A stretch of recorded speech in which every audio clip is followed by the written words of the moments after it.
Before you scroll away, I need you to hear this, especially if you're over 60 and have ever been told to stop being dramatic when you cried for help.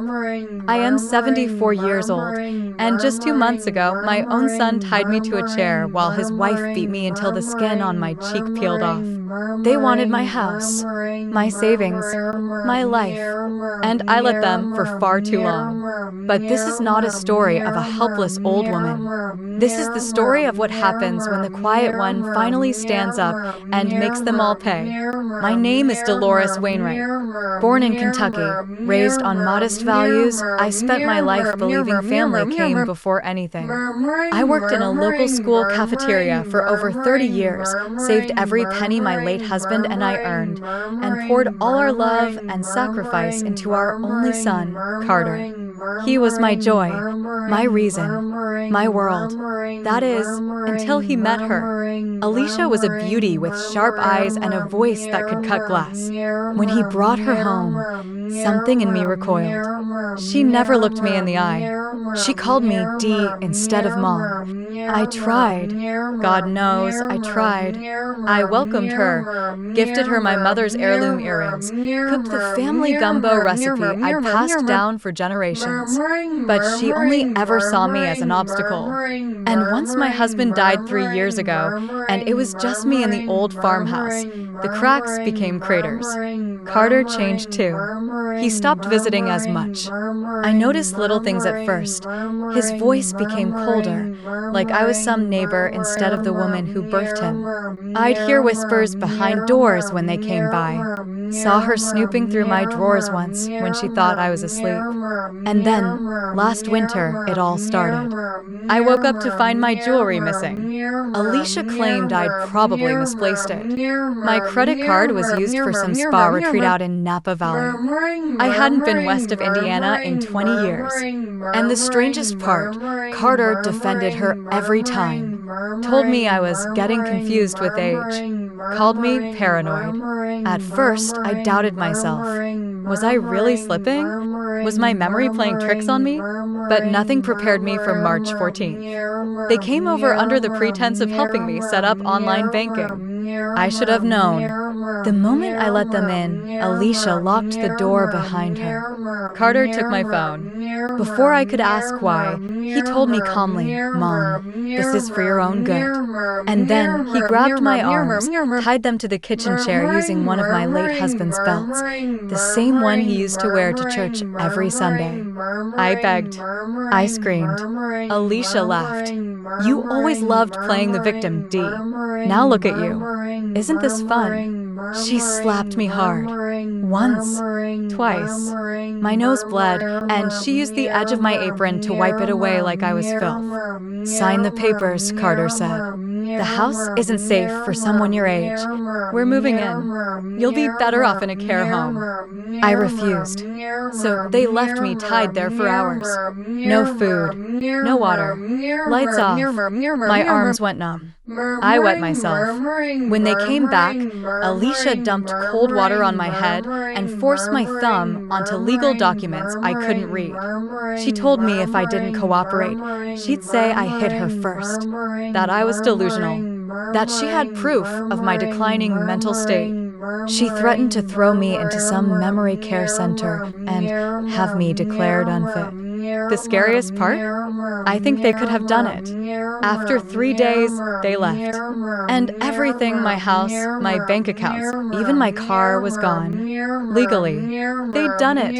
I was stripped of everything I'd spent a lifetime building. I moved into a dingy senior apartment complex in a forgotten corner of the city. Most nights I didn't eat. Most days I stared out the window wondering where I had failed as a mother. But then something happened last week. Something neither of them saw coming. I got a letter in the mail. A name I hadn't seen in over 40 years. My first husband. The one before Carter's father. He died. And in his will, he left me something. Something massive. Something that changed the entire game. But that, I'll tell you in time. Because what I did next, I don't think any woman would have the heart to do. Before I go, if you've made it this far, I need you to do me a favor. Like, share, subscribe. Not for me, but for the women like me, mothers, grandmothers, who suffer silently. Tell me in the comments, where are you from, and have you ever been betrayed by someone you loved? I want to know. We all need to know we're not alone. Because the silence? That's how they win. I sat on that rusted twin bed in my senior apartment, letter trembling in my hands, tears welling in my tired eyes, not from sadness, not even from relief, but rage. Pure, cold rage that had finally stopped sobbing and started thinking. You see, they thought they won. Alicia and Carter believed they stripped me of everything. They didn't realize that some roots run deeper than any bank account. And some women don't die quietly. The envelope was from a law office in New Mexico. Inside was a letter addressed to Dolores and Baker Wainwright. Baker, my maiden name. Only one man ever knew me by that name after I married Ralph Emerson, my first husband. We were barely 19 when we wed. He was wild, charming, too young to settle. It ended in under 2 years, no children, just a blur of heartbreak and abandonment. I hadn't heard from him in over 4 decades. I thought he'd drunk himself to death in Texas. Turns out, he got sober. He started a chain of RV parks across the Southwest. And when he died, he had no wife, no children, no next of kin, except for me, his legal wife, never officially divorced. A clerical error? A blessing? I didn't care. All I saw were the words, sole beneficiary, and assets totaling $7 million. For the first time in years, my hands stopped shaking. I didn't tell a soul. Not the sweet old lady across the hall who always brought me stale banana bread. Not the property manager who knocked once a month to see if I was still breathing. I didn't call a lawyer. I didn't call a friend. I sat in silence for 3 days, letting the fury steep in my bones like old tea. They thought I was too weak to fight back. They thought the bruises they left on my face would fade like memories. They didn't know I wrote down every detail the night they left me bleeding on the kitchen floor. They didn't know about the small recorder I kept in my jewelry drawer, the one they missed while ransacking everything else. They didn't know I'd mailed a copy of the audio to my old neighbor, Margie, the night before they came over, just in case I didn't survive. But now I had more than evidence. I had power, and I wasn't going to waste it. Still, I needed to be smart. Revenge, when done properly, isn't loud or fast. It's slow, methodical, merciless, and it starts when the enemy believes they've already won. So I watched. I took a cab out to my old neighborhood and sat across the street like a ghost in the shadows. My home was now painted a sickening gray. Alicia had replaced my flower beds with some cold, concrete monstrosity. My rose bushes were gone, torn out. I'd raised Carter in that house, taught him to read on the porch swing he probably threw into a dumpster. Then something unexpected happened. Alicia stormed out the front door barefoot, screaming into the phone. I couldn't hear her, but I could read the panic on her face. She yanked the mailbox open, pulled out a stack of letters, flipped through them, then slapped them onto the hood of Carter's car. Debt notices. That's when it hit me. They weren't just cruel. They were desperate. The house wasn't a prize. It was a noose. My bank accounts had been drained quickly, but they'd underestimated the costs of maintaining a home, especially when they were both jobless freeloaders living off stolen comfort. Their faces looked thinner, their clothes cheaper. I could see the strain between them. I smiled. Just a little. 2 weeks passed. I had the money transferred discreetly into a trust under my maiden name. I hired a woman named Tessa, private, ruthless, brilliant. Former paralegal turned investigator. She didn't ask questions. I gave her everything. Recordings, photos of bruises, The property theft. My son tying me to a chair. She didn't flinch. We'll get them clean, she said. And while she worked in silence, I visited a woman named Eliza. Not a lawyer, not a doctor, a caretaker. For women like me. Women who'd been told, you're too old to matter. Who'd been abused, robbed, gaslit. She ran a shelter out of a church basement with barely enough money to keep the lights on. I gave her $100,000 anonymously and promised more. But I want one thing in return, I said. I want to tell my story. Every last word of it. On record. And she handed me a microphone. That's how this started. So when you hear this now, know this isn't fiction. This isn't a cautionary tale. It's a confession. A warning. A fire. They broke me. Yes. But they also built something else. Because soon, Carter and Alicia won't just lose everything they stole. They'll come crawling. They'll beg. They'll weep. And when they ask me for help, for money, for mercy, I will give them something else entirely. A reminder of the day they tied their mother to a chair and forgot who the hell they were dealing with. Do you know what it's like to walk past the mirror and not recognize yourself? To touch your face and not feel your own skin, only shame and bruises and silence? That's what I lived with every single morning since Carter and Alicia stole everything from me. Not just the house, not just the money. They stole me, the woman I used to be. But they didn't bury me deep enough. 3 weeks had passed since I got the letter about the inheritance. I hadn't touched a cent yet. I didn't need to. Watching them unravel from a distance was enough for now. You'd think after humiliating and beating an old woman to steal her house, they'd be satisfied. But monsters aren't built for satisfaction. They're built for more. They'd been living in my house for 2 months, and already they were drowning in debt. I watched them from across the street again, sitting in a borrowed car with tinted windows. Alicia stormed out screaming into the air again. This time, I cracked the window just enough to hear her. No, we are not selling the second car, Carter. That was the deal, remember? I give up my job, you get the house, and we live. You said she'd have more in savings. She did, he shouted back. It's gone, Alicia. You maxed out 3 cards and bought a damn Peloton we don't even use. I grinned. She was losing her grip. Her hair was a mess. Her nails were chipped. And for the first time since she married my son, she looked older than me. But that wasn't the worst part. The worst part was when Carter slammed the door and stormed inside alone, and Alicia sat down on the front steps of my porch and cried. Not the kind of crying that makes you feel anything human, but the kind of cry a spoiled child lets out when someone takes their toy away. She had everything, and still, it wasn't enough. Later that night, I got a call from Tessa. They've taken out a $50,000 loan against the house. Payday lender. 34% interest rate. I sucked in a breath. They're already defaulting, she said. I give them 6 weeks. Max. Then comes foreclosure. Good, I thought, but not good enough. I wanted them ruined. And more than that, I wanted them aware, painfully, agonizingly aware, of what they did. So I decided to poke the bear. I sent a letter.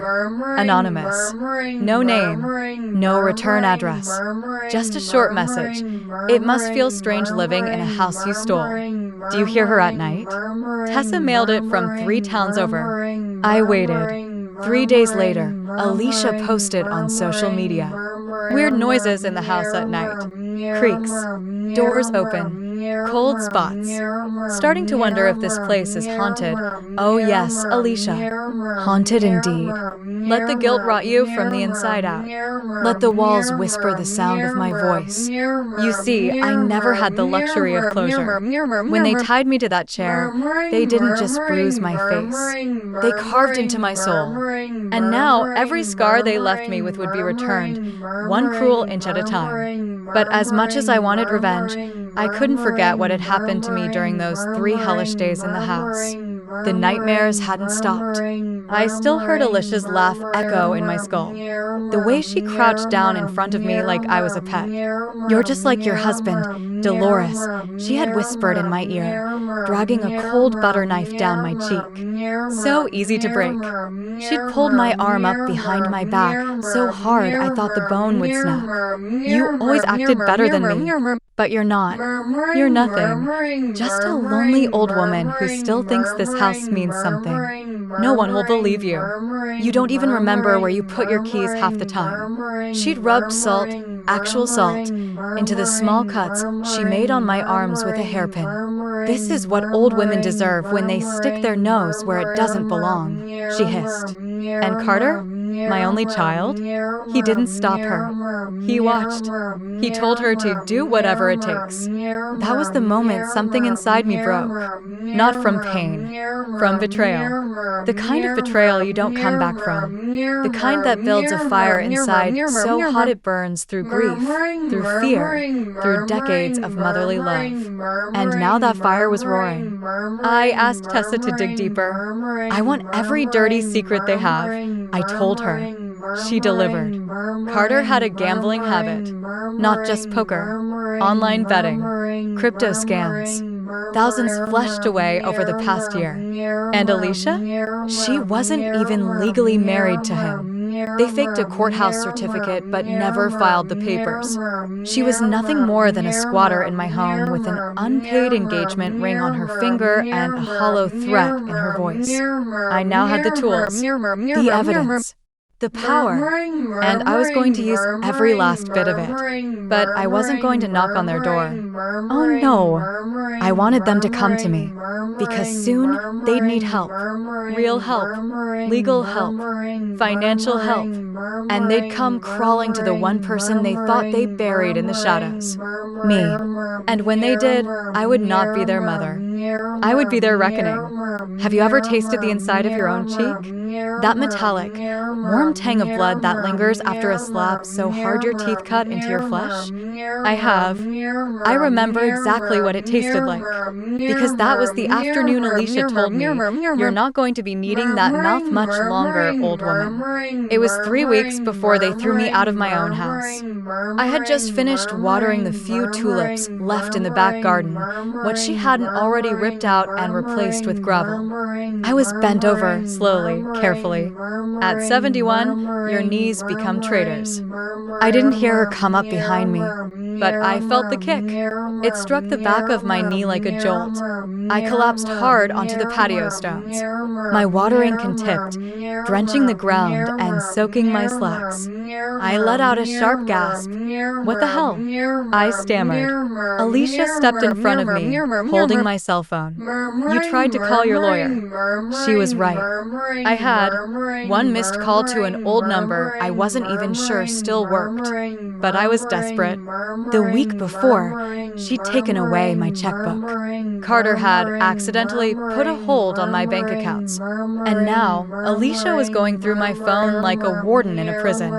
"I told you," she snarled, pressing her stiletto into my hand, just enough to break skin. "No more games, Dolores. You're senile. You've got early dementia and the neighbors all know it." She had already started the lie, telling people I confused names, that I wandered outside at night, that I couldn't remember Carter's birthday. The groundwork was being laid for guardianship, legal control, but that wasn't enough for her. She didn't want just the money. She wanted me to beg. That day, she got what she wanted.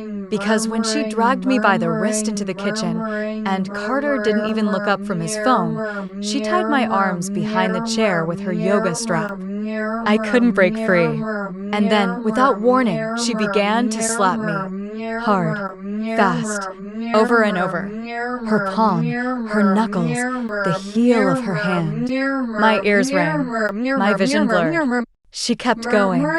"You've got nothing left," she hissed. "You will sign those damn papers, or I will break your hands and make you." The last thing I remember before passing out was the taste of that blood, and Carter saying, in a bored voice, "Hurry up. I have a Zoom call in 20 minutes." That memory has lived inside my bones every day since. And now, as I sat in the lobby of a modest real estate firm in Santa Fe under my maiden name, wearing a simple gray wig and cheap sunglasses, I felt something I hadn't felt in years. Control. "I'd like to buy 3 properties," I told the agent. He raised an eyebrow. "In cash?" I smiled. "Every penny." He had no idea what I was planning. Nobody did. That was the point.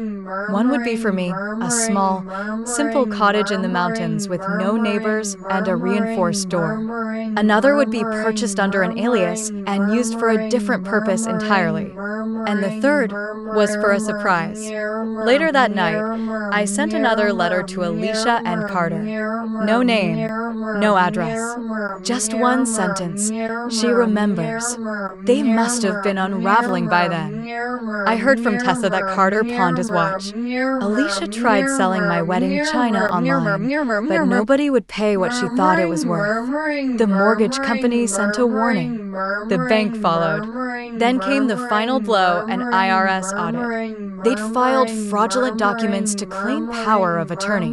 The IRS didn't like that. Not one bit. It was starting. But I still wanted more. I wanted them to feel the fall. So I made a call to a local reporter. Someone I knew from my church group years ago, back when I was still volunteering, before they isolated me from everyone I loved. Her name was Miriam, and her voice cracked when she heard mine. "Dolores? Oh my God. I thought you moved out of state." "They made people think that," I said. "But I want to talk now. I want the whole world to know what happened to me. What's still happening to women like me. You'll have your story." Her silence said more than words. And I knew then, this wasn't just revenge. It was justice. For every older woman forced into silence. For every mother who trusted her child only to be betrayed. For every bruised cheek and every stolen checkbook. I was going to make Alicia and Carter infamous. Not just in their neighborhood, nationwide. Because sometimes, when the law moves too slow, you have to light the fire yourself. And I was just getting warmed up. You know what hurts more than fists? Words. Because bruises fade. Skin heals. But when someone you fed with your hands, someone whose fever you sat beside all night as a child, looks you in the eyes and says, "You were never a mother, just a burden," something in you dies. And you can't stitch that kind of wound. That's what Carter said to me the morning after Alicia carved my name into the wall with red nail polish and laughed. "Now the house knows who owns it." It was like a sick ritual. She had poured an entire bottle of Merlot across the dining table, my late husband's table, and written Dolores is dead in lipstick on the mirror in the hallway. And Carter just watched, silent, like he'd already buried me in his head. They wanted to drive me insane. Slowly, day by day, by stripping away the familiar, the meaningful, the sacred. Alicia started by removing all the family photographs and burning them in a trash can outside. "This isn't your museum," she hissed. Then she painted the walls gray, every room. "Fresh start," she called it. She took my name off the mailbox. She put my antique rocking chair on the curb. And she wouldn't let me speak to anyone. If I so much as waved at a neighbor, she'd yank me back inside by my arm and whisper with venom, "One more stunt like that, and I swear I'll unplug your oxygen while you sleep." I didn't even use oxygen, but the fear still soaked through me. I started sleeping with a kitchen knife under my pillow. Not to defend myself, to remind myself I still existed. Now, 6 months later, they stood in front of a bank manager, trembling. Tessa had forwarded me the security footage from her inside source. Carter's collar was sweat-stained. Alicia's hair was flat, makeup uneven. She looked nothing like the woman who once laughed while dragging me across the hardwood floor by my wrists for making a mess with cracker crumbs. "I don't understand," she said, voice rising. "We need that extension." The manager was polite, but firm. "You've defaulted on both personal and equity-backed loans. We've reviewed your situation, and unfortunately, without a cosigner or asset injection, we're forced to begin foreclosure." Alicia's face twisted. She looked at Carter like she could rip his heart out. Do something. But there was nothing he could do. Because when you build your house on broken promises and cruelty, the foundation always cracks. I watched that footage 3 times. Not because I liked watching them fall, but because I needed to remember that moment when their power was finally taken away, like mine had been. A week later, I got an email from a burner account ID set up under a different name. Alicia had replied to one of the concerned neighbors' messages I'd planted through a fake email thread. She was phishing. Hi, thank you for your message. We're actually doing fine, just hit a rough patch. Do you know anyone with a short-term rental or loan access? We have equity but need cash flow. Appreciate any suggestions. I smiled. They were desperate and hungry, and I had just the bait. Through another false identity, I offered them a temporary lease option in the form of a property I had just purchased under the name Margaret Voss. I gave them a phone number answered by Tess's associate posing as a kind old landlady willing to help. Alicia took the bait. She wanted to meet Margaret. So I prepared the house number 2, for what came next. Inside, I staged every room like a time capsule. The furniture matched what I'd lost. The curtains, the upholstery, even the piano I hadn't touched in years, it was all there. But one room was special. In the bedroom, I left a drawer half open with a stack of letters. Letters written by a mother betrayed by her son. Each one more raw than the last. Signed with shaking hands. The final one said, "If you read this, you know what you did. I never stopped loving you, but now you need to suffer." When Alicia read it, her face went pale. She didn't know I was watching through the camera in the corner. She clutched the edge of the dresser and muttered, "It's her. She's doing this. She's not gone. Good. Let them see ghosts. Let them fear shadows. Let them remember." Later that night, Alicia tried to confront Carter about the letter. But instead of standing together, they broke apart. "I can't live like this," she screamed. "Your mother is haunting us. This is your fault." "My fault," Carter shouted. "You said she was finished. You said she was crazy and wouldn't fight back. You tied her up," she screamed. "You held her down while I then silence." A long, thick silence. He slapped her. She slapped back. It had begun. By morning, I sent another message to their door. A photo of me, smiling, standing on the porch of a house they'd never seen, with one word written on the back, "Soon." They tried to erase me. Now I was everywhere, and I was done being afraid. There's something about betrayal that makes the air feel heavier. Even years later, I swear I can feel it pressing on my chest like a ghost. But you want to know the truth? The betrayal that cut deepest didn't happen last year. It happened 15 years ago, when Carter first stopped calling me Mom and started calling me Dolores. I never forgot that. He stood in the living room of our old house, my house, with Alicia beside him like a porcelain demon. Her fake smile, her arms laced through his like she was keeping him anchored. I just told them I wasn't ready to transfer the deed. It was too soon. I wanted to wait until I passed. I thought we agreed on that. That's when Carter said, "Don't be so selfish, Dolores."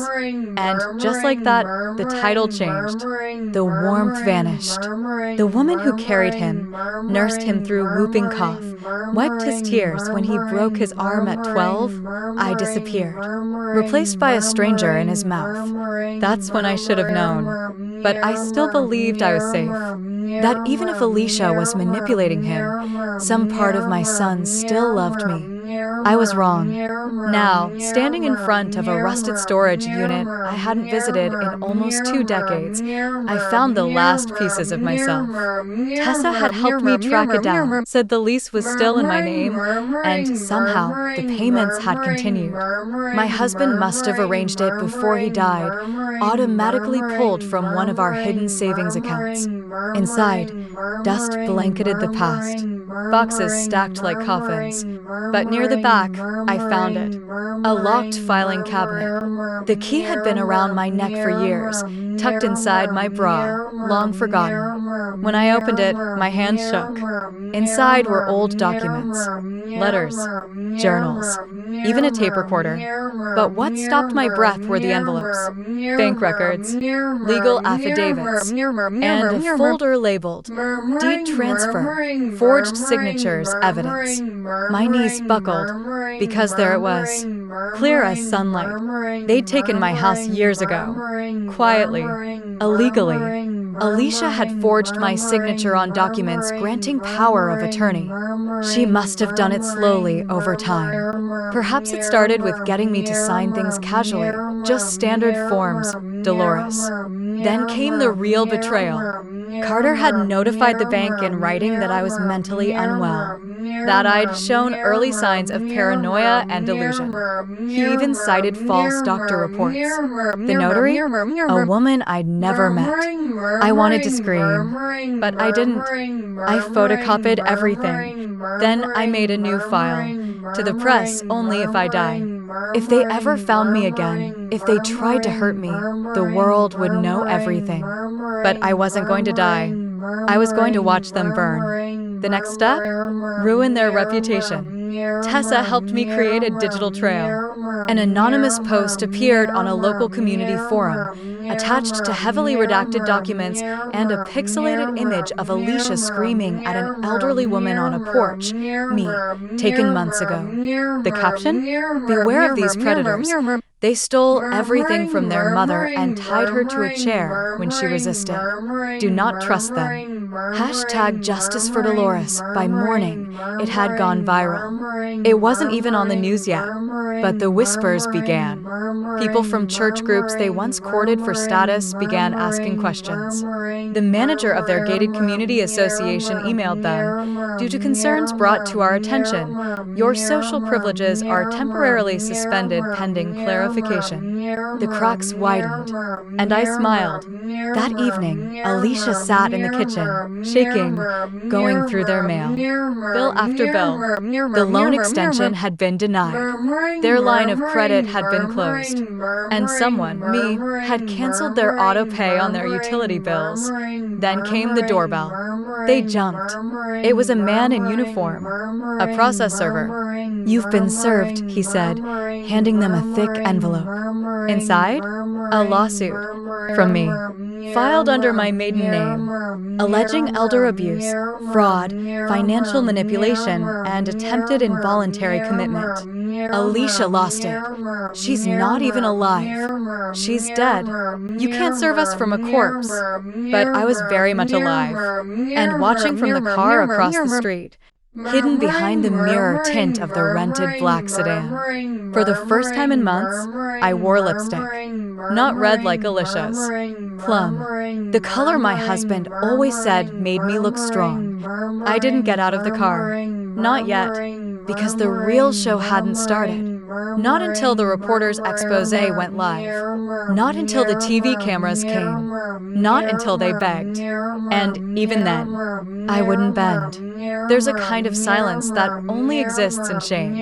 It's different from the quiet you feel when you're alone with a cup of tea or listening to the rain.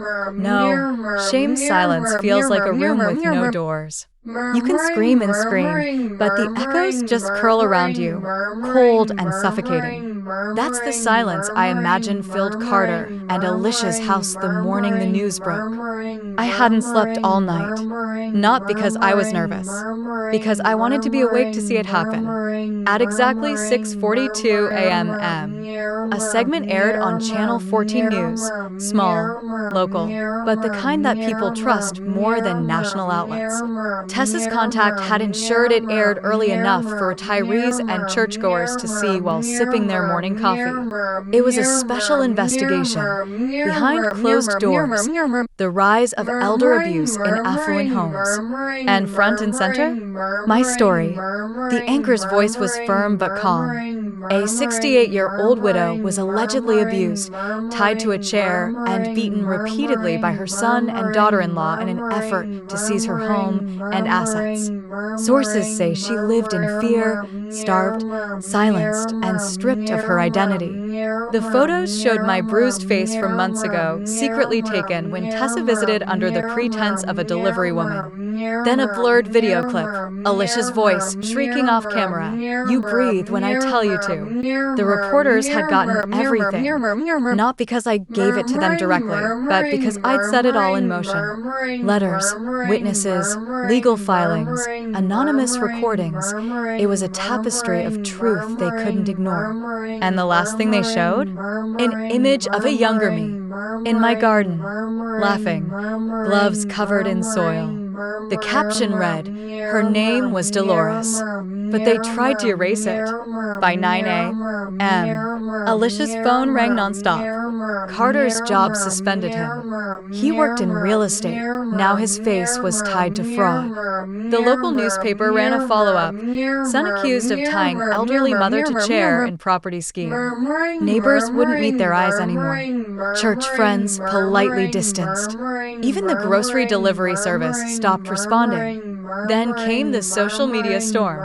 On a Facebook mom group where Alicia used to post about family values, someone wrote, "You beat your ML for a house? Hope your roof leaks in hell." Everywhere they turned, judgment followed. But the worst was still to come. That evening, Alicia made a video. A desperate, sloppily filmed apology with Carter sitting beside her, stiff and pale. "My name is Alicia Monroe," she began, voice trembling. "There's been a terrible misunderstanding. We love Dolores. We've always tried to take care of her, but she couldn't hold it." She cracked. "Fine," she snapped mid-recording. "She was difficult. She made our lives hell. We gave her everything and she gave us." Carter grabbed her arm, whispering off camera, "Turn it off." Too late. The video leaked within minutes. And if there's one thing the internet loves more than justice, it's a villain caught lying badly. The very next day, someone egged their house. Another spray-painted, "Monsters live here" on their garage door. But I hadn't done that.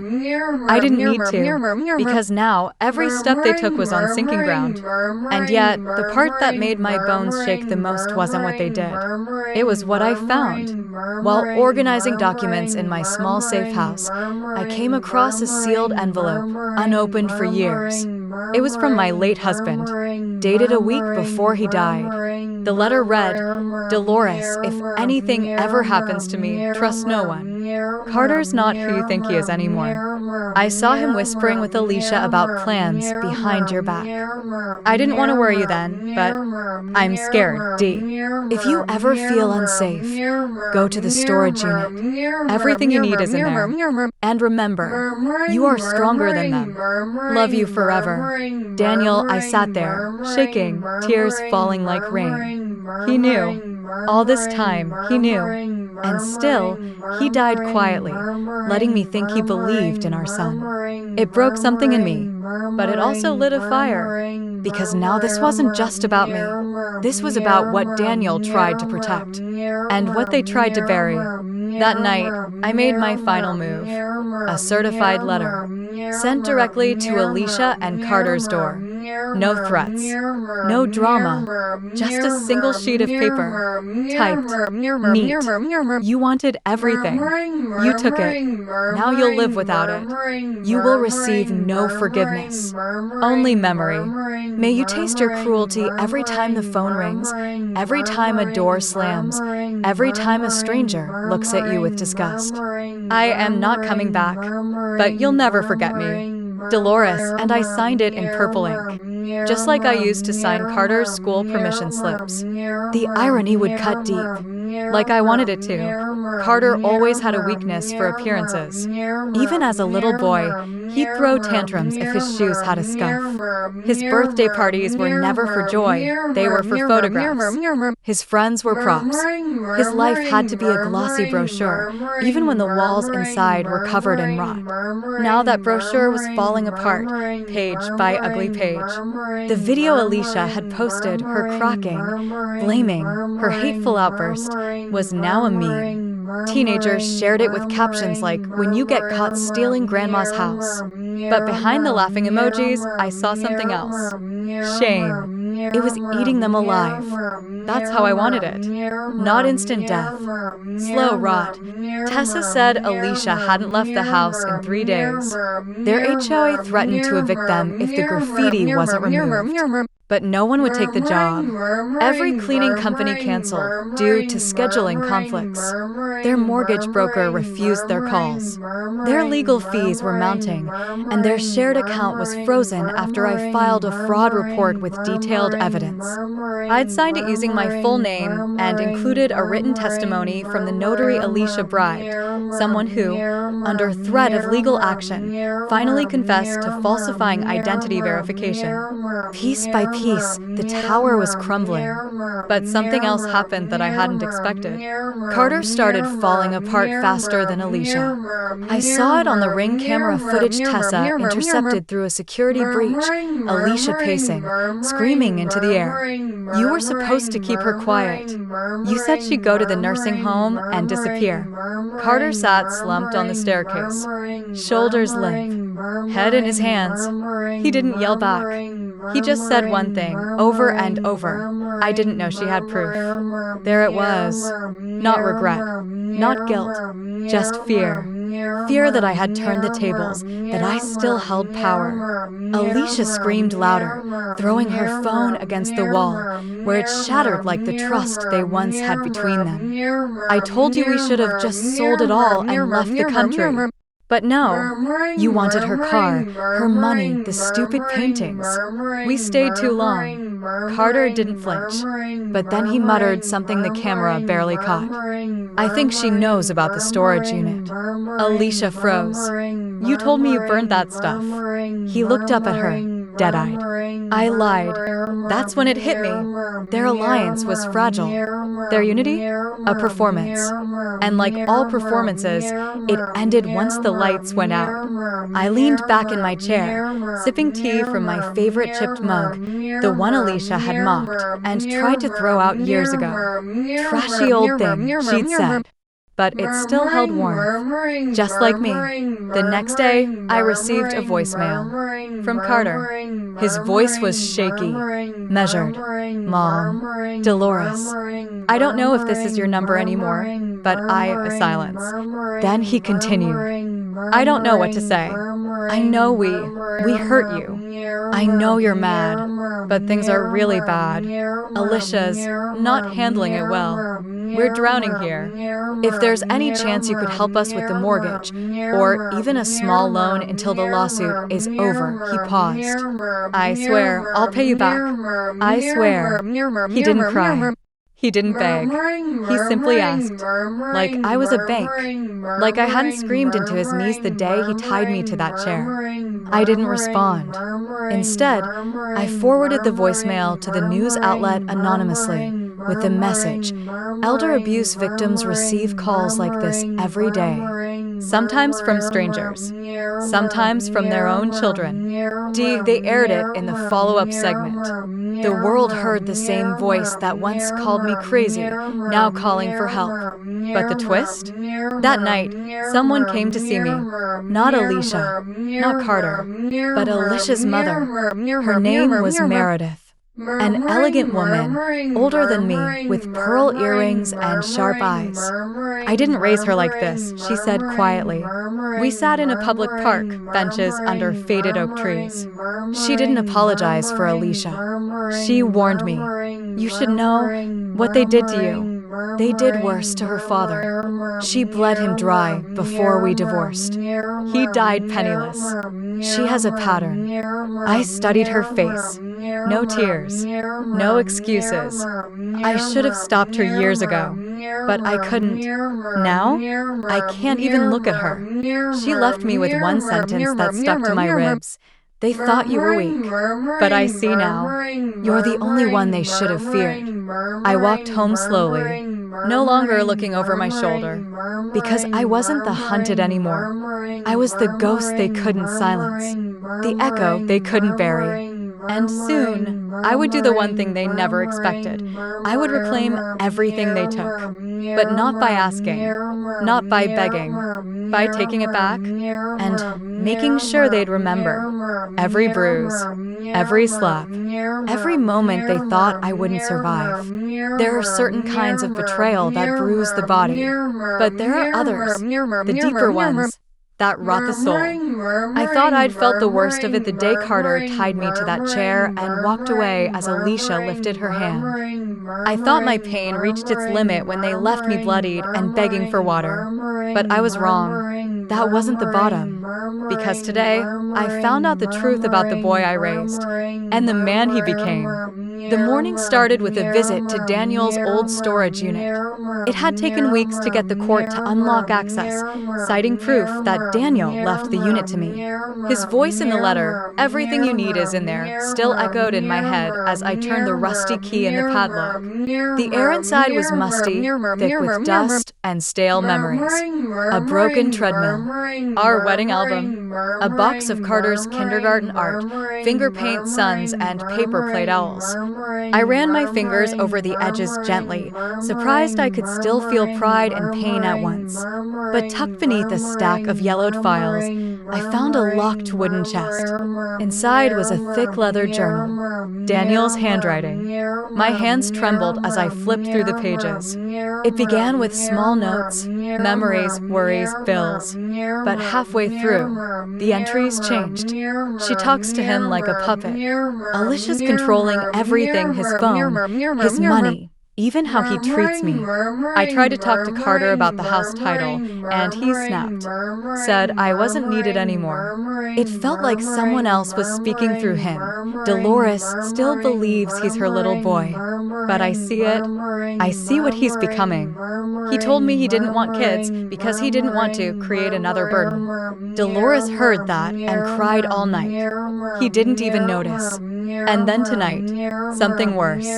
I heard him say to Alicia, "Don't worry, she won't survive long enough to change the will." They laughed, like I wasn't real. I dropped the journal. My vision swam. I felt like I couldn't breathe. My Carter, the baby I nursed through colic, the boy who broke his arm riding his first bike, the teenager who cried when he didn't make varsity football.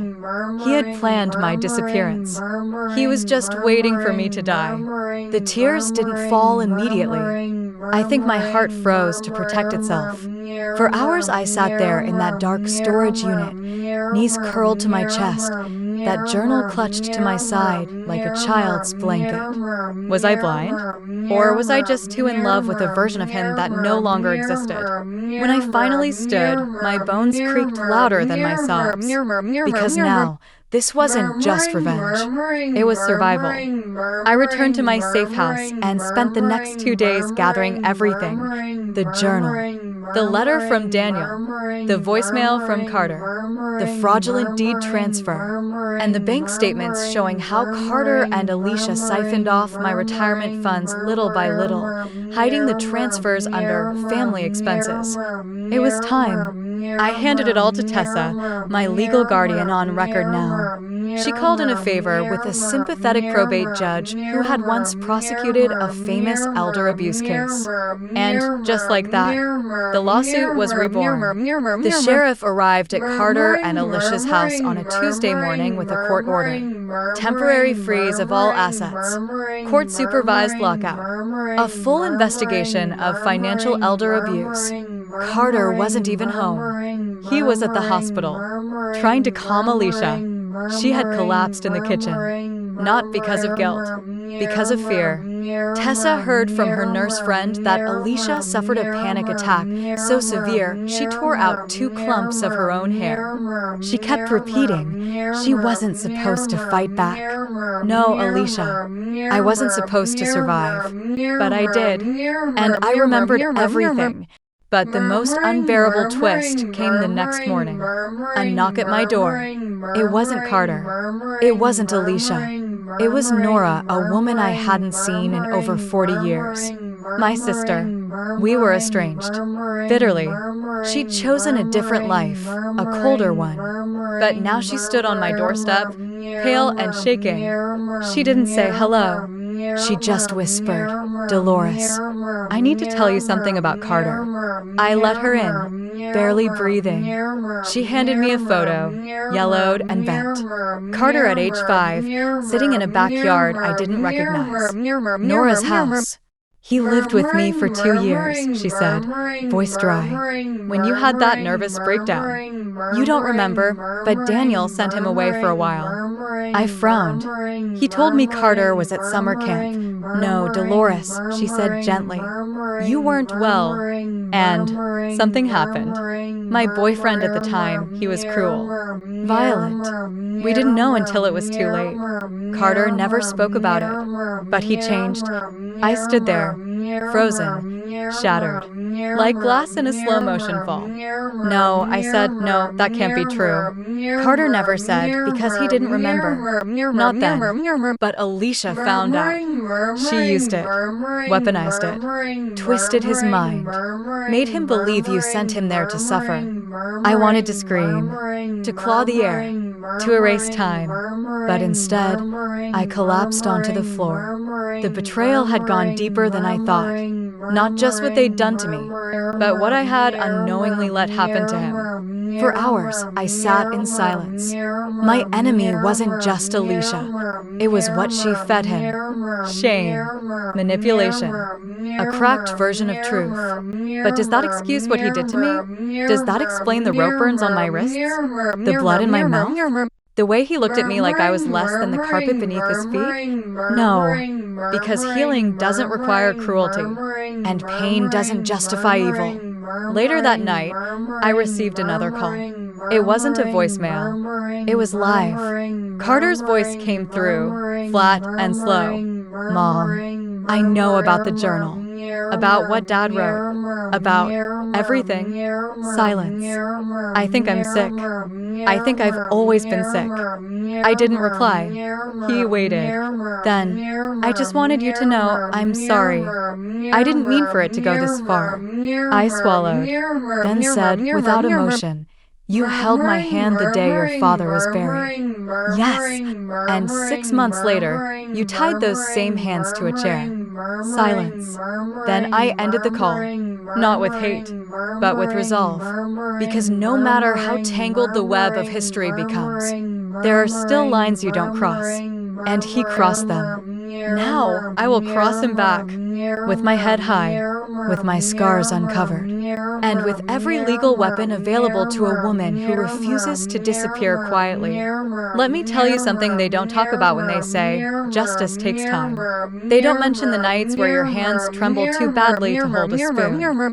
They don't prepare you for the silence after filing charges against your own flesh and blood, the way people look at you like you've lost your mind. That you're some bitter old woman who must be exaggerating. But I wasn't. I had every bruise documented, every bank slip traced, every voicemail copied, every journal page scanned. And now? Now I had the law. Tessa and I sat inside the county courthouse the morning our petition was filed. The same building where Carter and Alicia had tried to declare me mentally incompetent just 4 months prior. I remember that day like a scar. They wore polished outfits and smug smiles. Alicia stood with fake tears in her voice, saying I had delusional episodes, and Carter said I was a threat to myself. They told the court I'd forgotten to turn off the stove twice, never mentioning that they had intentionally switched the burner knobs before calling 911. They were building a lie back then. But today, that lie broke. The judge read every line of my affidavit, every piece of evidence we'd collected. And as she turned to Carter and Alicia across the courtroom, the air thickened with something I hadn't smelled in their direction in years. Fear. It clung to Alicia's collarbone like perfume. Carter kept his eyes down. The judge spoke in a calm, razor-sharp tone. "There is clear and compelling evidence of financial exploitation, psychological abuse, and physical harm perpetrated against Ms. Dolores Whitmore by the defendants, her own son and daughter-in-law. As such, I am granting a temporary freeze of all assets currently in their possession, pending further investigation. She banged her gavel, and just like that, their house of cards collapsed. The very next morning, they were locked out of their own home. Court officials arrived with a locksmith.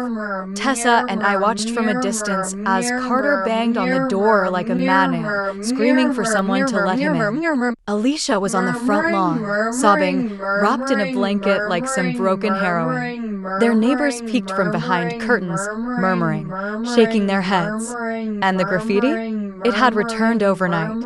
Only this time, it said, "Elder abuse equals cowardice." Spray painted in red across their garage. The bank accounts they used to steal from me? Now seized. My property, which they transferred illegally through forged signatures, now under formal dispute. The pension they tried to redirect into a trust account they controlled? Returned, with interest. And the medical report detailing my injuries, the ones Alicia caused while Carter held the camera, was now part of a criminal investigation. I hadn't just taken legal action. I declared war. And, for the first time in months, I slept. But revenge is never clean. It doesn't fill the hollow places. It doesn't bring back the son I once held in a rocking chair on our porch, humming lullabies. And it doesn't undo what came next. Because a week later, the estate attorney who handled Daniel's will call me, "Mrs. Whitmore, I think there's something you need to see." I visited his office, expecting more paperwork. Instead, he handed me an envelope with my name in Daniel's handwriting. Inside was a video. Daniel had recorded it 6 weeks before his death. He looked tired, pale, like he was fading already. Dolores, if you're watching this, it means I'm gone. And it also means Carter went through with what I feared. He took a deep breath. There's something I never told you. I didn't just write one will. I wrote two. One for public record, and one, real one. Carter forced me to sign a revised version. Said it would keep things simple, but I hid the original where everything goes to you, including the accounts he doesn't know about. I blinked. Daniel had hidden money? A lot of money, he continued. If you can prove fraud, which I believe you can reinstate the real will. But there's something else. Carter changed the beneficiary of my life insurance before I passed. He forged your signature to authorize it. Alicia helped. The camera shook slightly. They took every last dollar. They killed me before my body died. I dropped the tape. My nails dug into my thighs so hard I bled. This wasn't just about betrayal anymore. They had murdered him slowly through manipulation. They robbed him of peace. And they thought they'd done the same to me. But Daniel left me more than money. He left me a map. And I would follow every step. Back at home, I took out the dusty strongbox he'd hidden behind our old wardrobe. Inside were statements from 3 offshore accounts, a safe deposit key, and one last letter. Dolores, give them nothing. Not your home, not your pity, and never your forgiveness. Make them remember, not just for you, but for every woman like you. I folded the letter, pressed it to my lips, and tucked it into my blouse. Later that night, I received a text from an unknown number. "Please, Mom, we're homeless. We just need a little help, just until we can get back on our feet. Please, we're still your family." I stared at it for 10 minutes. Then I typed back, "You had a home. You had a mother. You burned both." And I blocked the number.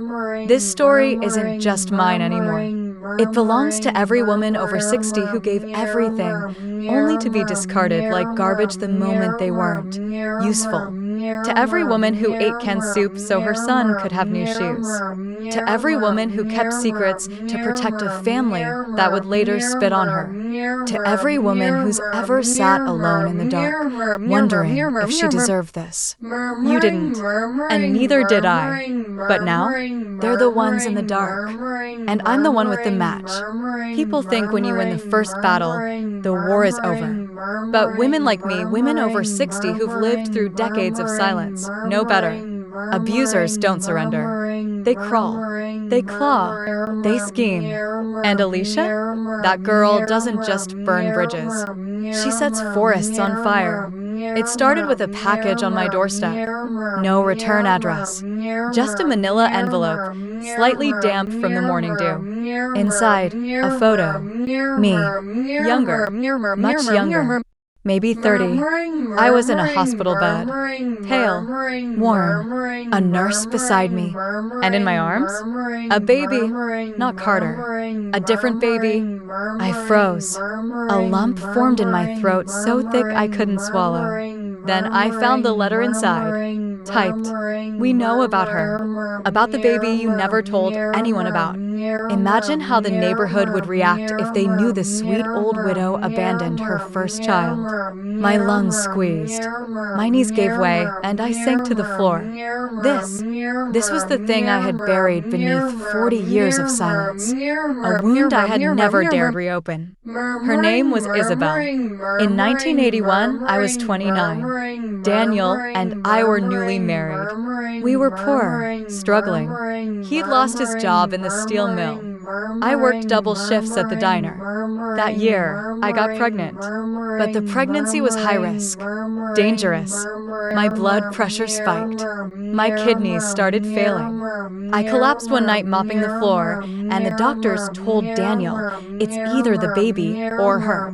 He chose me. But the hospital? They delivered her early. Tiny, purple-skinned, fighting for breath. They said she wouldn't live past a week. Daniel signed the papers to surrender her care. The state stepped in. I never got to name her, never got to hold her again. The grief nearly ruined me. We never talked about her again. Until now. That photo, how did Alicia find it? Who had kept it? Why now? The next day, I got the call. Alicia's voice was calm, sweet, sugar-coated arsenic. Hi, Dolores. I figured you might have opened our little surprise. I said nothing. She continued, you know, elder abuse is such an ugly phrase. Makes people turn on you in court. But child abandonment? Oh, that paints you in a whole different light. Still, I stayed silent. Then she lowered her voice. Drop the charges. Remove the asset freeze. Sign the house back over to Carter. Or the next copy of that photo goes to Channel 6 News. Maybe even a few church prayer circles. I clenched my jaw so tight I tasted blood. She thought shame would silence me. She thought dragging my pain out like roadkill would make me crawl. But what Alicia didn't understand was this. I've already been through hell. And when you've walked barefoot through that kind of fire, there's nothing left to burn. That night, I called Tessa, told her everything. I wept for the baby I lost, for the child I failed, for the mother I couldn't be. Tessa didn't flinch. She took my hand and said, we use it. I blinked. Use what? The truth, she said. We get ahead of them. And that's exactly what we did. 3 days later, I sat down with a local reporter. Her name was Michelle, mid-40s, kind eyes. She specialized in elder abuse cases. We met at a small cafe and I gave her the entire story.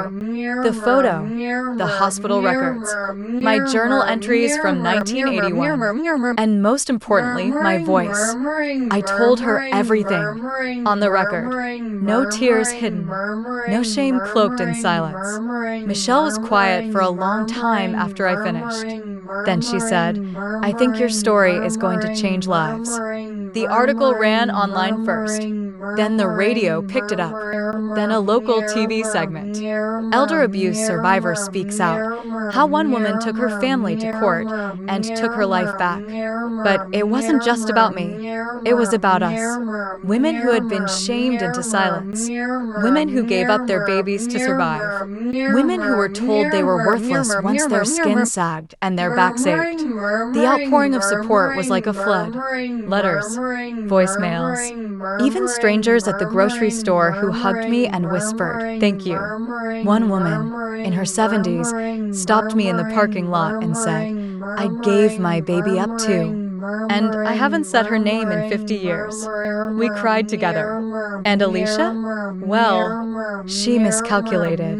Because when the court got wind that she attempted blackmail with falsified evidence of moral failure that was over 4 decades old, they issued a gag order. And then they reclassified my case.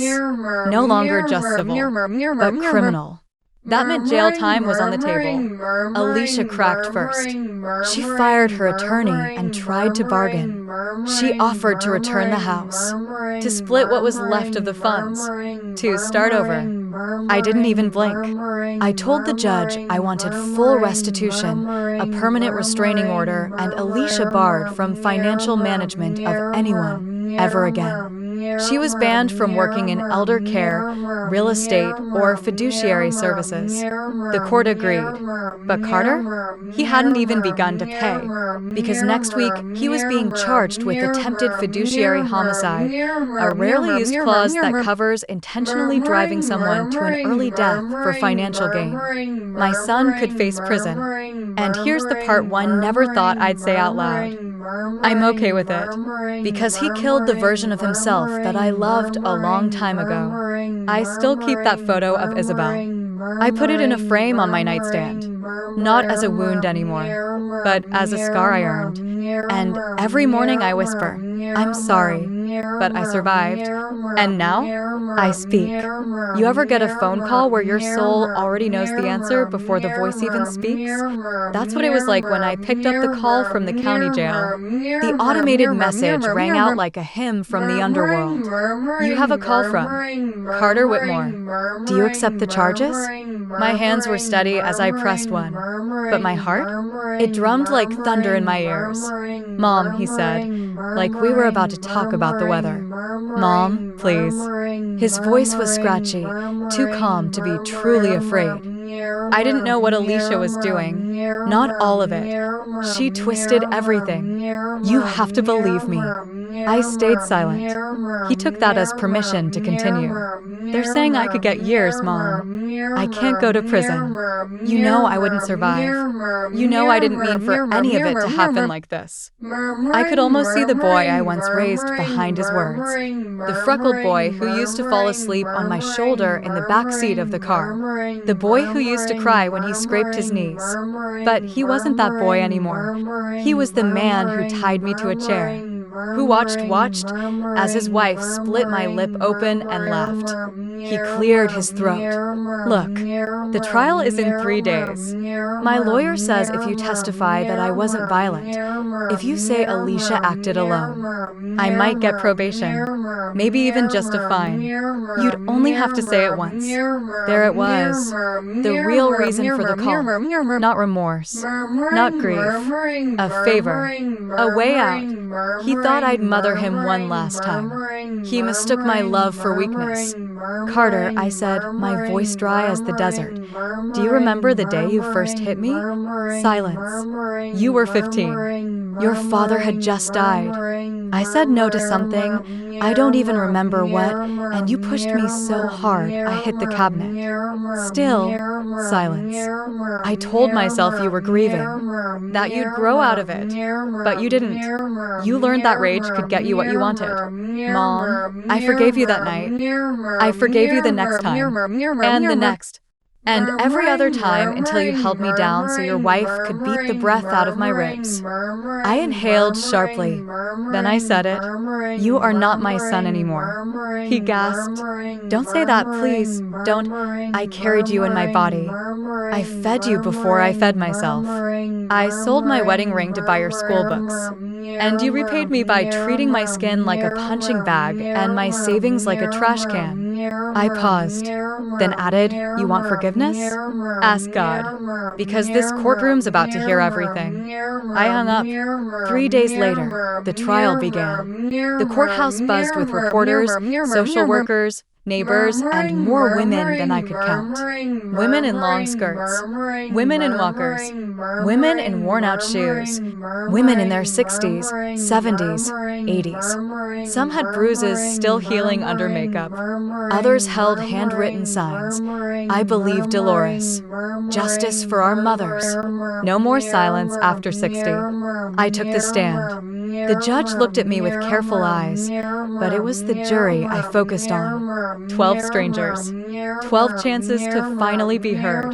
My name is Dolores Whitmore. I am 68 years old. I was beaten, starved, humiliated, and financially drained by the same people I once swaddled and spoon-fed. My son, Carter Whitmore, watched as his wife rubbed salt into open wounds on my body.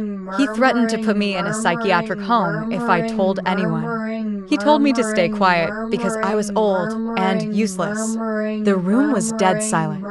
Even Carter's lawyer didn't dare object. I am here today not just for myself, I continued, but for every mother who poured herself empty only to be stepped on by her own blood.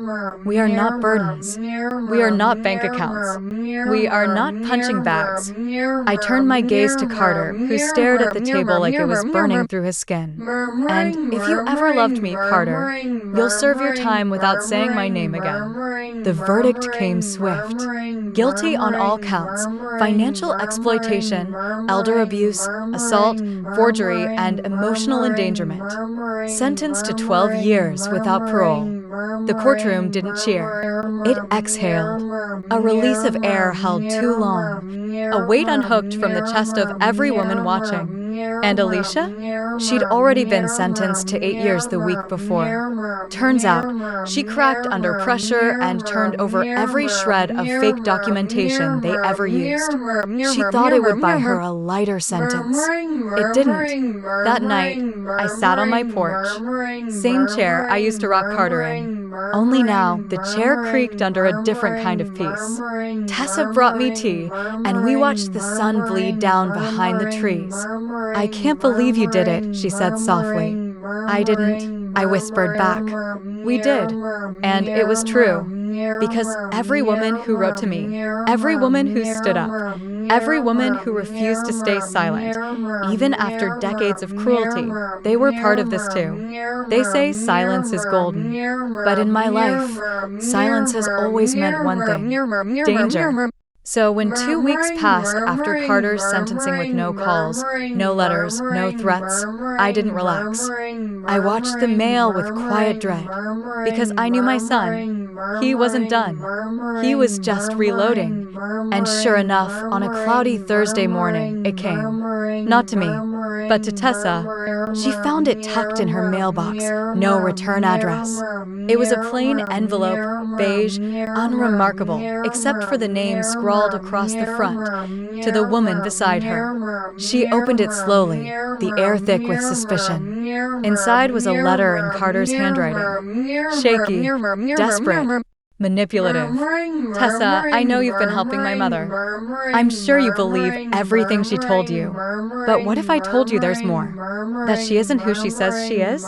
That the woman you're protecting is hiding something much bigger, something that could ruin everything she's worked for. Ask her about Isabel. Ask her what really happened in 1981. When Tessa handed it to me, her fingers trembled. But not with fear, with rage. Why would he write to me? She asked, her voice shaking. Because he thinks he can divide us, I said softly. But then, I saw her face change. She wasn't just angry. She was haunted. She looked down at the name again, Isabel, and something in her eyes cracked. Tessa? I whispered. What is it? She sat down. Her knees buckled like wet paper. Then she said it. Words that stopped time. Dolores. My mother's name was Isabel. She died when I was a baby. She was in foster care before she got sick. The nurses told me she was abandoned. And they told me something else.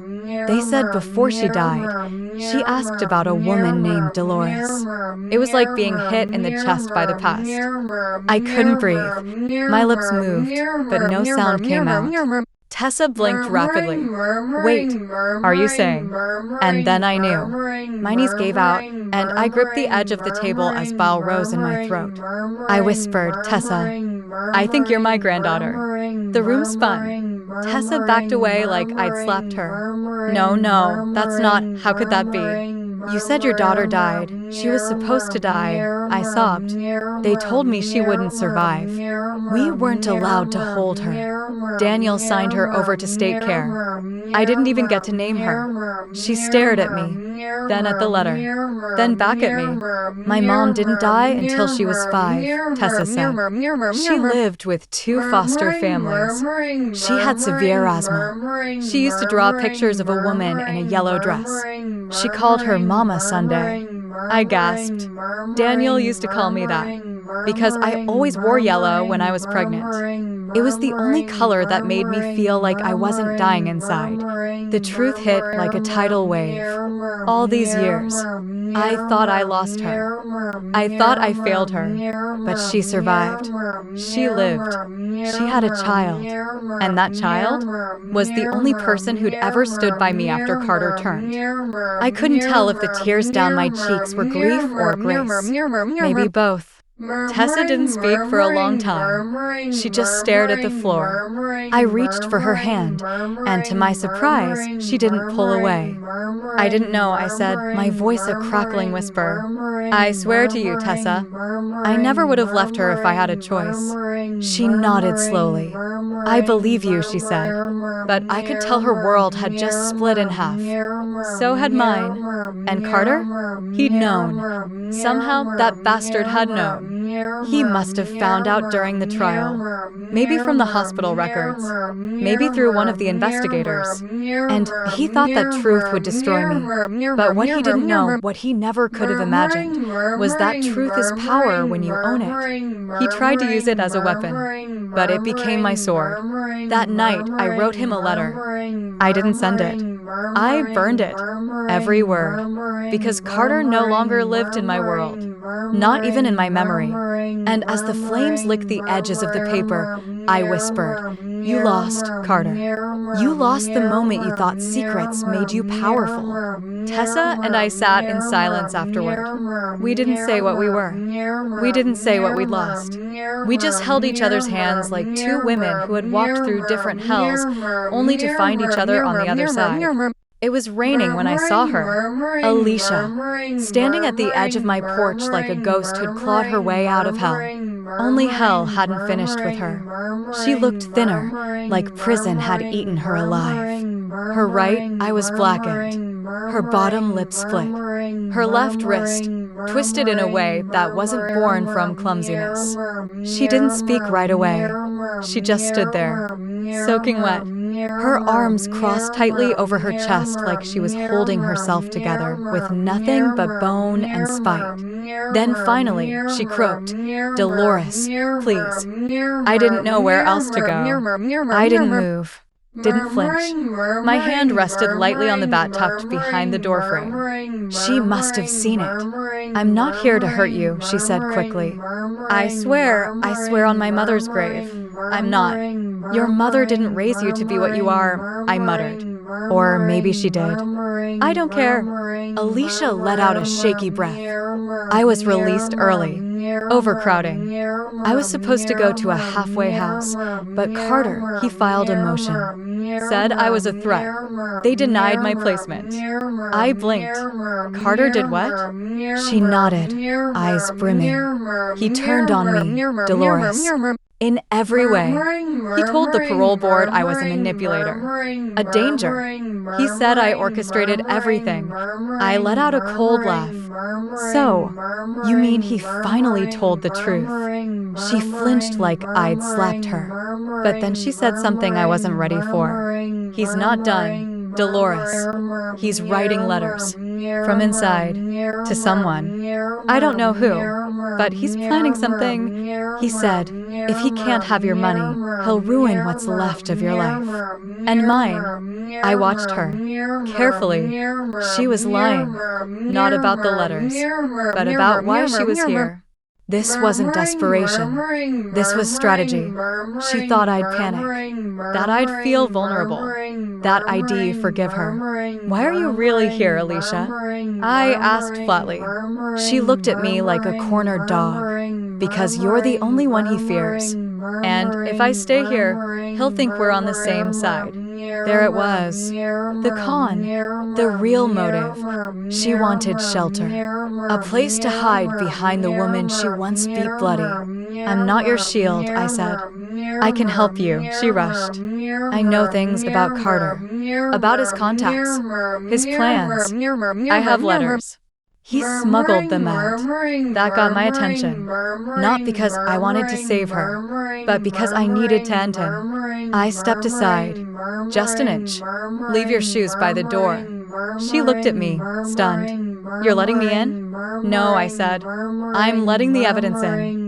You're just the delivery girl. She limped inside, dripping rain onto the wood floors I once scrubbed with hands swollen from arthritis. I didn't offer her tea or towels. I just pointed to the couch and said, "Talk." She handed over a crumpled manila envelope.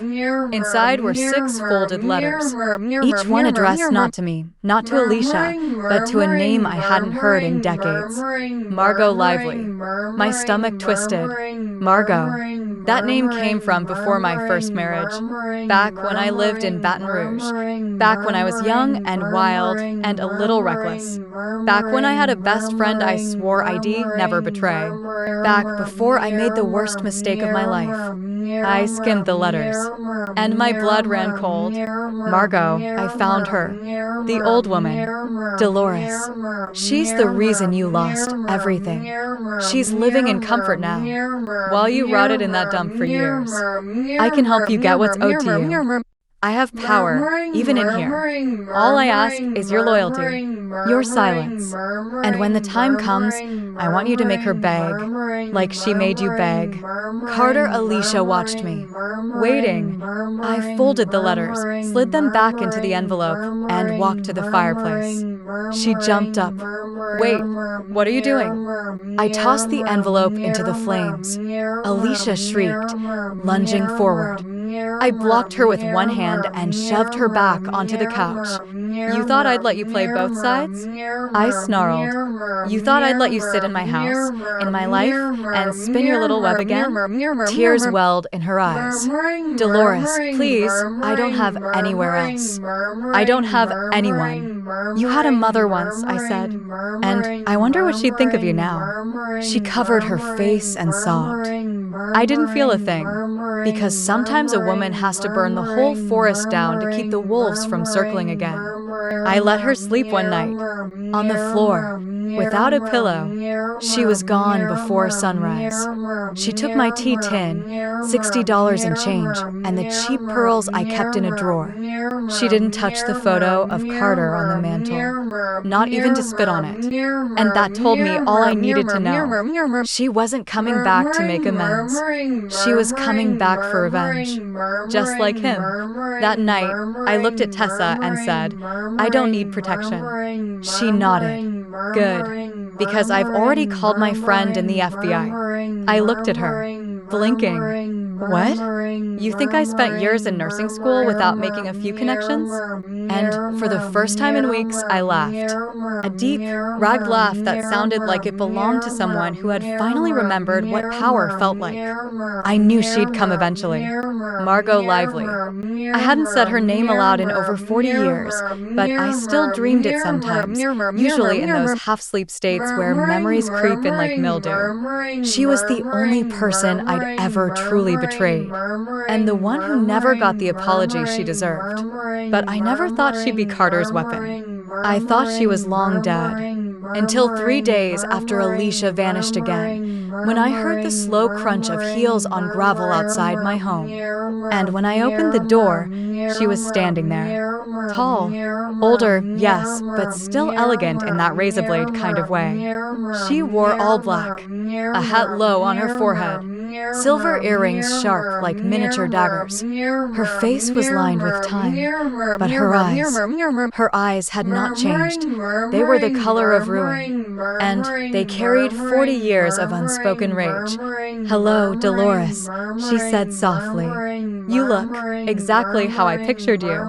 "Margot," I replied, gripping the doorframe to keep from collapsing. "You're alive." "Disappointed?" she asked, arching a brow. I stepped aside without a word. She walked in like the place was hers, like it had always been. She didn't sit. She circled, looking at the furniture, the photos, the walls I rebuilt after Carter took everything but my breath. And finally she stopped in front of a frame, one I hadn't touched in years. It held a photo of us, from 1979, me in a sundress, her in ripped jeans. Both of us smiling with ice cream cones, standing outside the tiny diner where we used to dream about escaping. She ran a finger across the glass. "I kept waiting for you to write," she murmured. "I thought you hated me." "I did." She turned. "Still do sometimes." She finally sat, crossed her legs, and placed a manila folder on my table. "You know what this is?" she asked. I didn't. She opened it. Inside were records, hospital forms, adoption papers, letters I never sent, letters I never received. "They kept you from me," she said. "You didn't even try to find me." "I did," I snapped. "They told me you were sent to another state, that you didn't want to see me. Carter told me the same thing." I froze. "What?" She leaned in. "Carter found me 2 years ago. Told me everything you'd done. The abortion, the money, the man you took from me. He painted you like a monster." I felt sick. "But he didn't tell me everything," she added. "I figured it out once I saw the bruises on Alicia. Once I saw how he spoke to people." She took a deep breath. "That boy's not just cruel. He's rotten." I sat down, finally, still trembling. "I never stopped loving you, Margot." She looked at me like that was the cruelest thing I could have said. "You loved me in the shadows. But when it mattered, you chose your future over ours. You left me with a coat hanger and a pack of pills. And then you married the man who raped me." I gasped. I felt my lungs collapse in my chest. "No, Margot, no, I didn't know. You didn't want to know." Tears burned my eyes. I was scared. I was just a girl. I was stupid. "Yes," she whispered. "You were. And I paid the price." The room was dead quiet for a long time. Then she opened her purse, pulled out a small photo, handed it to me. It was a girl, late teens, a jaw like mine, eyes like Margot's. "She's yours," Margot said. I blinked. I got pregnant. I didn't go through with it. Couldn't. I had her in secret, raised her under another name. She's alive, Dolores. She's brilliant. She's tough.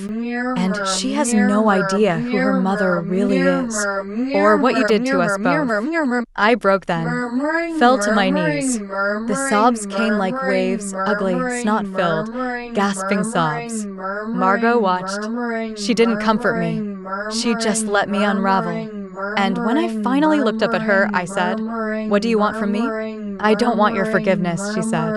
"I don't even want revenge. I want your help. Carter is planning something that goes beyond money. He's working through a fake investment firm run by inmates' families. He's laundering money from inside the prison. He used me to get access. I want to take him down. And you, Dolores, are the key." I stared at her. "Why me?" "Because he still wants to destroy you. That obsession? That's his weakness. And you'll be the bait." I laughed, bitterly. I've been bait for men my whole life. But fine, if I get to burn him, I'll stand in the fire one last time. Margot nodded. And for the first time in decades, she smiled. Just a little. They said the company was called Gleam Horizon Investment Partners. It sounded shiny, fake, dangerous, perfect. Tessa sat beside me in the car outside their rented office in downtown Millbridge, a cleaned-up area full of glass buildings and coffee shops. It looked nothing like the kind of place that laundered blood money for convicts. But I wasn't fooled. Margot had already traced the IP addresses, the paperwork, the shells within shells. All roads led back to Carter, and all roads pointed straight at me. I adjusted the wig Tessa bought me, platinum blonde, sharp as winter. The suit was dark gray, tailored from a thrift store, ironed to perfection. Fake investor, real bait. Tessa gripped my hand before I stepped out. Any sign of danger, she said. Say the word mint. That's our signal. I nodded. Time to meet the devils who thought I forgot how to walk through fire. The office was clean. Too clean. Plastic plants. Air freshener so strong it stung my nose. A 20-something receptionist with fake lashes and a voice like a voicemail prompt. She smiled when I gave the alias. Miss Donovan, they're expecting you. Expecting me. Of course they were.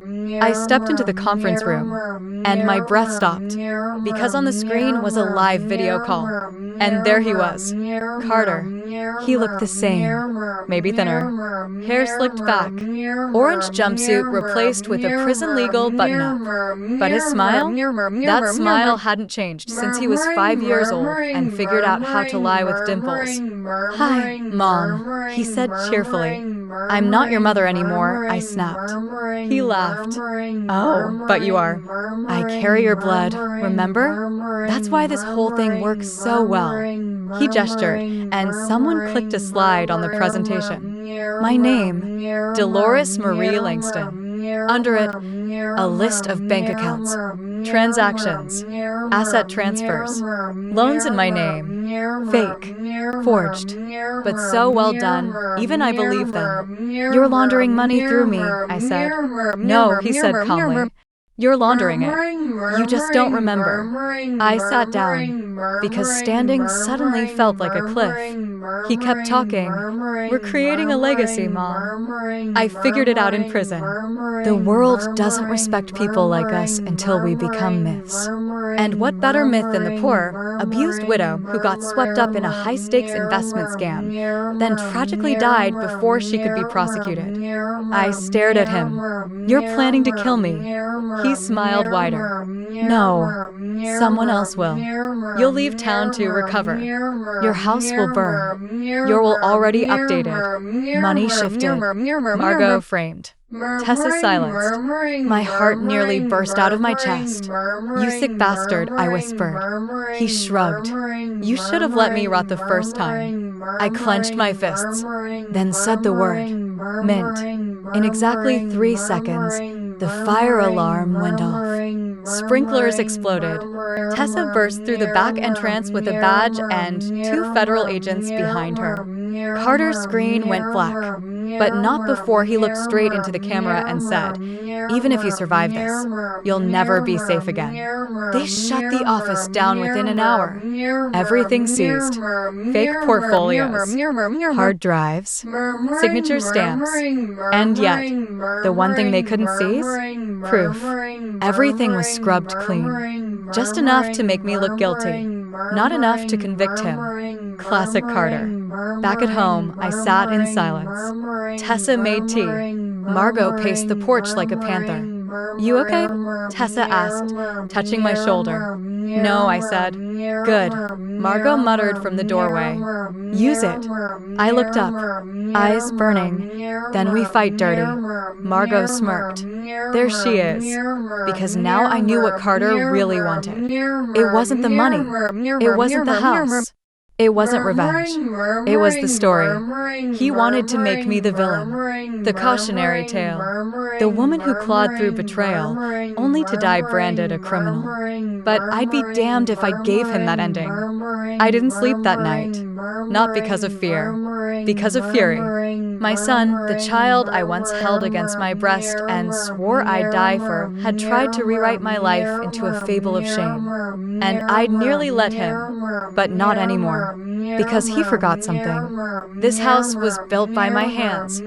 I remember every creaking stair, every crooked screw, every floorboard I nailed down myself when James was still alive and Carter was barely walking. And I remember the one we never sealed properly in the back pantry. The one where secrets went to rot. It was 3:14 a.m.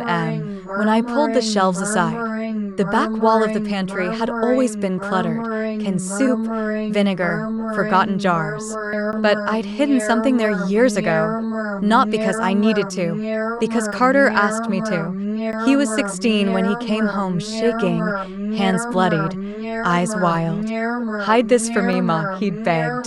Back then, I thought he'd gotten in a fight, maybe hurt someone. I never opened the envelope. Just tucked it under the warped floorboard and forgot it existed. Until now, my fingers were trembling as I pried it loose. Dust filled my nose. My knees cracked. But there it was. Yellowed. Wrapped in plastic. Unmarked except for one detail. A single blood fingerprint on the edge. His. I pulled it open. Inside were 3 folded sheets of lined paper and a photograph of a body. The letter began like a diary. "If anything happens to me, this is my insurance." Her name was Bethany. She was 23. It wasn't supposed to happen, but she fought back. She said she'd go to the cops. I didn't mean to, but once she hit the floor, I panicked. I used the pipe, buried her near mile marker 12, near Dad's old fishing spot. Nobody goes there anymore. They'll never find her. But if they do, and if they try to pin it on me, this proves it was an accident. I swear it. I didn't mean it. I didn't. See, I collapsed against the wall. My heart was ice. The world blurred. Then I heard Margot's voice behind me. She'd come in without knocking. Tessa was close behind, her expression pale. "You found it," Margot said. I nodded, held up the photo. Bethany's face was swollen, the corner of a purple jacket visible. Her hand clutched a keychain shaped like a turtle. "Who was she?" I whispered. Tessa took a long breath. "Bethany Carson. She went missing 11 years ago. Carter worked at her uncle's warehouse." She took the photo gently. "We can use this." Margot shook her head. "Not yet." I looked up. "What do you mean?" "Carter's careful," Margot said. "Too careful. If we give this to the cops now, he'll make it vanish. But if we let him believe he still holds power over you." She leaned in. "We draw him out, make him confess, on tape, and then we burn his whole kingdom to the ground." I hadn't spoken in several minutes. I was staring at that envelope, the fingerprint, the boy I raised who once kissed my forehead with chocolate on his lips, and later tried to frame me for his crimes. I didn't want justice anymore. I wanted something deeper, something colder. Retribution. Over the next 5 days, we played the game. Tessa, bless her, strong as steel, set up cameras and audio inside my home. Margot used her old contacts to leak a whisper that I was about to confess to laundering money for Carter in exchange for immunity. We waited. By the 6th night, I got the call. A number I didn't recognize. I answered, heart racing. It was Alicia. She was crying.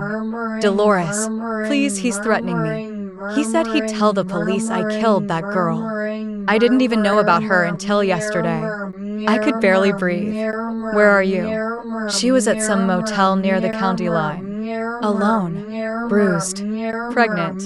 "I'm leaving him," she whispered. "But I need help. Please, please don't hang up." My heart cracked, but I didn't hang up. I said the words Margot told me to say. "Come here. We'll protect you." She arrived by morning, broken, exhausted, barely 28, and already a shadow of the girl she'd once been. She collapsed into my arms. And for the first time, I didn't see her as just the woman who'd tied me to a chair and slapped me bloody. I saw a survivor of Carter, just like me, and that was when it all came together. Carter wasn't just trying to destroy me. He was destroying everyone who got too close. But the letter, the photo, the bruises on Alicia's skin, they were more than evidence. They were the reckoning. We set the meeting at the same fishing cabin from the letter. Tessa and Margot had the cameras in place. Alicia would be the bait. I'd be the final face he saw. And if everything went right, Carter would bury himself. There's something about pine trees, the way they whisper, how they hold secrets in their bark like scars. I hadn't been out to the old fishing cabin since James died, back when Carter still called me Mama and tried to catch frogs with his bare hands. But the place looked different now. It felt haunted. And this time, it wasn't just by ghosts. It was haunted by the man my son had become. We parked 2 miles out. No lights. No phones. Tessa was perched higher up the trail with binoculars and a transmitter. Margot had the drone set, humming silently above the trees. And Alicia, God help her, waited on the porch in a thick coat, one hand curled around the folded letter in her pocket. Carter would come for it. He had to. The blackmail, the proof, the only evidence that tied him to a murder 11 years ago. I waited inside the cabin, sat on the same rocking chair where James once gutted trout, and I held a single thing in my hand. Not a weapon, not a phone. Just that photo, Bethany's face, purple coat, broken jaw, and Carter's name beneath it. The door creaked open just past midnight. He stepped in like he owned the forest. Black coat, gloves, no emotion.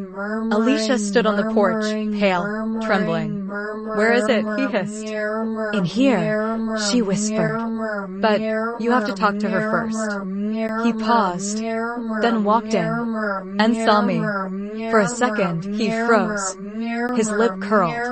"You look like hell." I smiled. "You look just like your father did the night he beat me in this cabin." He blinked. "That was an accident. You're starting to run out of those." I stood slowly, held up the photo. The letter was taped beneath it. He stared at it, then at me. His face shifted from irritation to rage to something I'd never seen before. Panic. He grabbed the photo, read the first line of the letter, then growled, "Where did you get this?" "You gave it to me," I said quietly. 16 years old, begging me to hide your sins. His hand twitched, like he wanted to strike me, but he didn't. Instead, he turned to Alicia. "You're in this with her now?"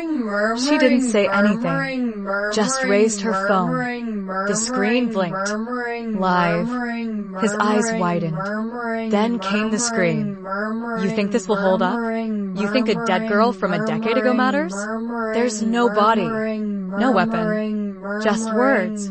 I'll burn this cabin to the ground with you in it. Then start with me," I whispered. He lunged. I moved first. My elbow caught his throat, surprised him. He staggered. But Carter was strong, always had been. He backhanded me. I hit the floor, blood in my mouth, flash of light, taste of copper. He kicked the chair.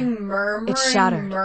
"You ruined me, Mom," he roared. "You always made me feel less, like you were ashamed of me." I spat. "From the moment you enjoyed hurting me." Alicia shouted something. He turned to her, and that's when I pulled the trigger. Not a gun, the flare gun. Old, rusty, but enough to light the wall behind him. Enough to send sparks flying. Flames roared instantly. Smoke filled the cabin. And he panicked. "Are you insane? You'll kill us all." I stepped toward him. "You wanted a legend, Carter." I pointed to the camera above. "Now you'll have one." He scrambled to the back door, but Tessa was already there. Margot behind her with the sheriff. Guns drawn. The drone caught the whole thing. The letter. The confession. The assault. The fire was contained. Carter wasn't. They dragged him out in cuffs, coughing, swearing, spitting. And the last words he said to me? "You'll regret this." I stepped closer. I already did. Every single day. I called you my son. He was gone by dawn. And that forest? It never looked brighter. 3 weeks after the arrest, the air changed in Ashford. The wind blew a little softer. The trees didn't groan the way they used to. And for the first time in years, I slept through the night without dreaming of fists or rope or muffled screams in the dark. Carter was behind bars, awaiting trial for murder, financial fraud, and elderly abuse. The footage from the cabin had made its way to national news. Reporters called me the Iron Widow of Ashford. I hated the title because there was nothing iron about me. Just bones. Just bruises. Just truth. But the day that changed me forever didn't happen in the courtroom. It happened on a Thursday afternoon. The sun was low. I was watering the little patch of roses James planted the year Carter was born. I still don't know why I kept them alive. Maybe because it reminded me that something beautiful once came from pain. That's when I heard the steps. Slow, hesitant, familiar. I turned. It was Alicia. She looked different. Thinner, paler. Her long auburn hair now chopped short, the gloss stripped away. She walked to the gate but didn't enter. "I didn't come to fight," she said softly. "Then don't." She hesitated, then knelt. I froze. She wasn't dramatic about it. No sobbing, no theatrics. She just fell to her knees in the dirt like someone whose spine had finally snapped under guilt. "I'm pregnant," she said. 3 months. "It's his." I didn't say anything.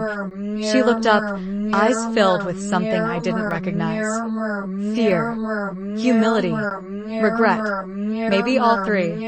"I don't want my baby to grow up in shame, or in that name." She placed something on the ground, a folded envelope.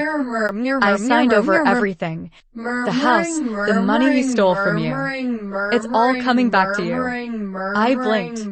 "And why would you do that?" "Because I'm not him." Her voice cracked. "And because I want my child to know at least one woman in this family didn't turn her back when it mattered." It was the strangest pain. Not fury, not vengeance, just this deep, hollow ache. Because for the first time, I saw her not as the woman who beat me, but as the girl Carter broke. Maybe even before he broke me. "I won't press charges against you," I said finally. "But I won't forget what you did. And I will never trust you." She nodded. Tears slipped silently down her cheeks. "I don't deserve it." "No," I said, voice steady. "You don't." Then I said something I hadn't planned. Something that came from a place deeper than hate. "If that baby is born, and you raise it different better, I'll be there." She broke then. Completely. Collapsed into the earth like someone grieving a life they hadn't yet lived. I let her cry. I didn't touch her. Didn't comfort her. But I didn't walk away either. Because sometimes, even fire leaves behind fertile ground. That night, I sat by the window, looked at the moon, and thought about all the women like me, trapped behind polite smiles and flowered aprons, tied to chairs by their own blood, beaten by those they once cradled, and still told to forgive. But I didn't, and I won't, because some sins aren't meant to be cleansed. They're meant to scar. So the next woman knows she's not alone. Before you scroll away, I need you to hear this. My name is Dolores May Whitaker. I'm 72 years old. And 3 months ago, I was tied to a kitchen chair with curtain rope by my own son. Beaten until my eyes swelled shut. Spat on. Kicked. Dragged across a cold hardwood floor by the ankles. My blood dried under my fingernails because I wasn't allowed to wash. And the woman who helped him called me Mama while slapping me hard enough to crack a molar. Do you know what they wanted? Not love. Not care. not forgiveness. My land, my pension, my house, my silence. They got all of it. For a while. But they forgot something. I was still alive. It didn't matter how weak they thought I was. They didn't know the fight I'd fought behind closed doors for years. The bruises I covered. The nights I went to bed without food just so I wouldn't bother them. The way I trained myself not to flinch when someone raised a hand too fast. They didn't know the real me. The version of me that rose bloodied, barefoot, breathless, and still whispered, "Not yet." And if you're watching this, maybe crying, maybe silent, maybe shaking from something you've buried for years, then I want to say something to you. You are not weak. You are not invisible. You are not crazy for staying, or for leaving, or for not knowing how to do either.